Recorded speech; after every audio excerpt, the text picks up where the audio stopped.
Assalamualaikum warahmatullahi wabarakatuh. Perkenalkan, nama saya Denny Ruswandi. Saya berasal dari SMK Negeri 2 Subang.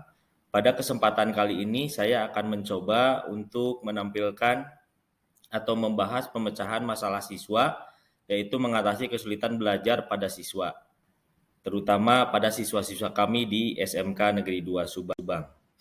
Kita tahu permasalahan yang sering kita hadapi adalah masalah kesulitan belajar.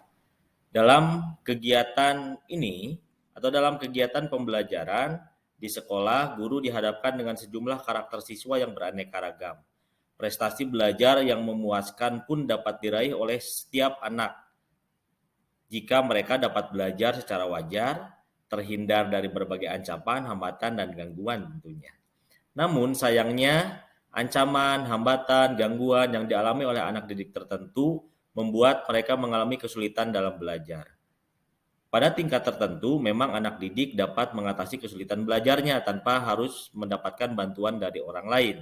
Tetapi pada kasus-kasus tertentu, ada beberapa anak didik yang belum mampu mengatasi kesulitan belajarnya sehingga memerlukan bantuan kita selaku gurunya dan juga teman-temannya. Permasalahan yang dihadapi yaitu yang pertama kemampuan peserta didik dalam melaksanakan pembelajaran, di mana peserta didik dalam melaksanakan pembelajaran itu punya keterbatasan-keterbatasan tertentu yang harus kita dorong sehingga mereka bisa mencapai potensi maksimalnya.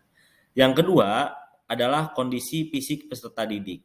Kita tahu pada kesempatan-kesempatan belakangan ini anak didik kita sering melaksanakan atau sering terfokus pada gadget di rumah ataupun mereka sering melakukan pada malam hari yaitu begadang sehingga itu mengganggu kondisi fisik daripada peserta didik kita.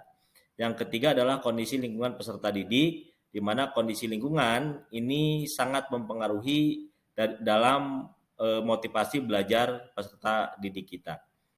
Alternatif solusi yang pertama yaitu mengoptimalkan unsur-unsur dinamis dalam pembelajaran, di mana dalam melaksanakan pembelajaran kita harus bisa memberikan pemahaman kepada peserta didik bahwa peserta didik yang kita ampu itu semuanya mempunyai potensi untuk baik. Walaupun potensinya memang berbeda-beda. Ada yang berpotensi di bidang olahraga, ada yang berpotensi di bidang matematika, kemudian ada yang berpotensi di bidang kesenian, dan lain sebagainya. Mereka ini harus kita dorong. Mereka ini harus kita sadarkan bahwa dalam mencapai potensi itu, mereka harus sadar, mereka harus mempunyai motivasi belajar yang lebih. Kenapa? Karena kita hanya sebagai fasilitator saja. Pemegang kuncinya adalah siswa-siswa kita atau peserta didik kita.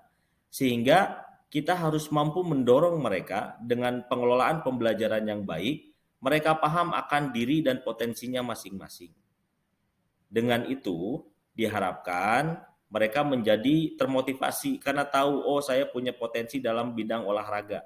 Sehingga saya mau meningkatkan potensi saya atau mengasah potensi saya agar potensi saya itu bisa kelihatan, bisa menonjol. Walaupun saya kurang di bidang yang lain, tapi saya punya potensi ini yang harus saya asah. Seperti itu. Kemudian yang kedua itu mengembangkan aspirasi dalam belajar.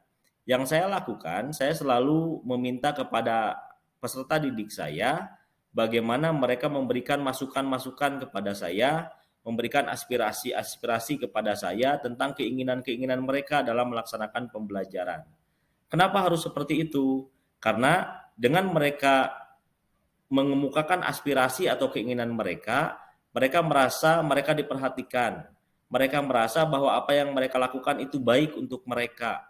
Mereka semakin termotivasi dengan kita fasilitasi keinginan-keinginan mereka. Tentunya keinginan-keinginan ini juga harus bisa mendorong motivasi belajar mereka agar lebih baik, supaya pembelajaran yang kita lakukan itu bisa terlaksana dengan baik.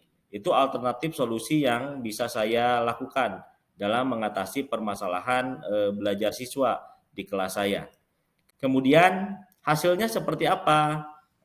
Hasilnya adalah yang pertama, peserta didik mengetahui potensi pada dirinya sehingga termotivasi untuk mengembangkan potensinya itu. Kemudian yang kedua, peserta didik tahu bahwa setiap orang punya perbedaan dan punya keunggulannya masing-masing. Dan terakhir yaitu motivasi belajar peserta didik akan semakin baik dari alternatif solusi yang sudah saya lakukan. Itu saja yang dapat saya sampaikan. Terima kasih. Mohon maaf. Assalamualaikum warahmatullahi wabarakatuh.